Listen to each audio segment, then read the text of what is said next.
Hôm nay thì mình quay clip top cho Khang Nam Phước Thiện. Đúng rồi nhá mọi người. Cái dụng cụ quay rất đơn giản, một chiếc điện thoại, bộ mic, một cái đèn, rồi cái tripod ngắn ngắn này thôi. Đấy. Và dùng đạo cụ là những gì có trong nhà thôi. Mời mọi người cùng xem hậu trường này nha. Và để mình sẽ chia sẻ cái link clip chính. Có video nhé mọi người, mong mọi người xem video của em, mọi người nhớ thả tím và follow của em, nick của em là mọi người cũng biết hết rồi nha. Dân Phú Thiện mình hoặc là dân Gia Lai mình ai cũng biết hết đó mọi người nhá. Mọi người đúng không? Khang Nam gì? Khang Nam 81 ai cũng biết hết mà đúng không? Đấy, mọi người nhớ xem video của em, mọi người nhớ thả tím giúp em với mọi người, em cảm ơn mọi người nhiều. Quay liên tục là. Yeah. Cá. Cái này lại. Nó có quay theo ad, có một quay tình tình. Vậy cái việc cũng thì cho nó có việc mua làm gì nữa. Cái. Rồi như đi thì này cho rồi nào. Có một quay theo ad.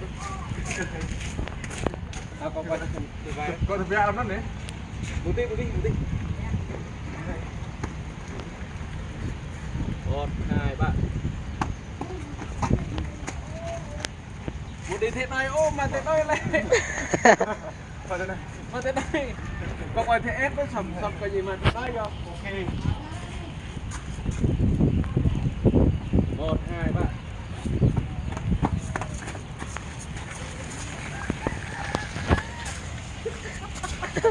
Tắt chưa? 1, 2, 3.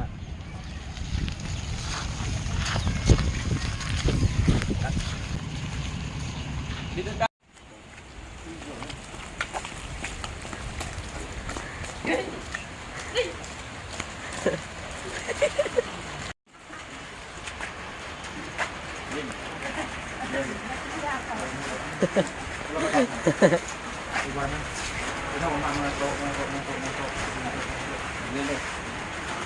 Cái đưa tiền 1.000 thôi. Chắc là còn công tế. Công tế được mấy thế? 1, 2.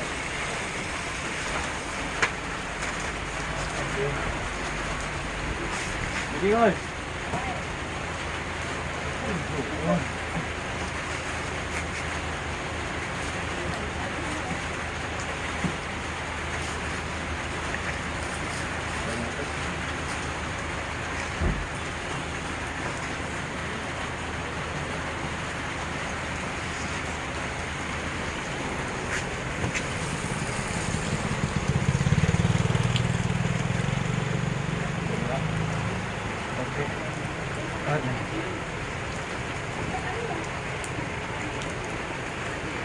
Lấy tiền.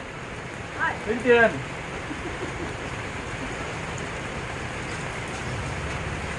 Quá. Đừng mưa này quá. Nhiều á. Đó. Rồi. 6 50 22. Rồi 35 mình hết rồi. Đây.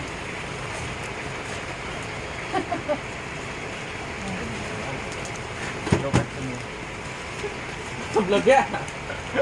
Mua thật mà mua đùa gì? Tí mình đi nấu luôn. Tí là hết bao nhiêu?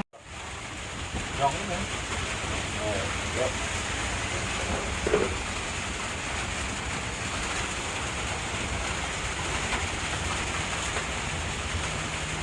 Bánh mua bông lát thương một lát đấy mình thứ món nắp lát đấy chuột nó có chuột vào hả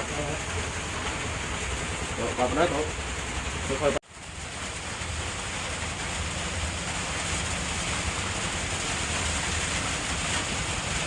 bông lát lên đi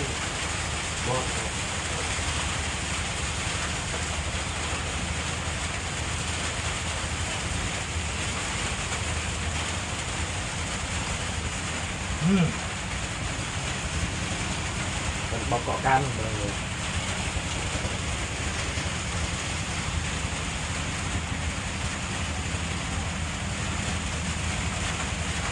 Đoạn kết đúng rồi.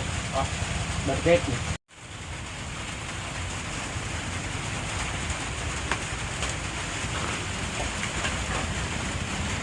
Đó, kìa. Chúng tưởng nghe tao nói vứt lại. Thôi thôi. Đó. Canh nó lưng một cỡ. Tôn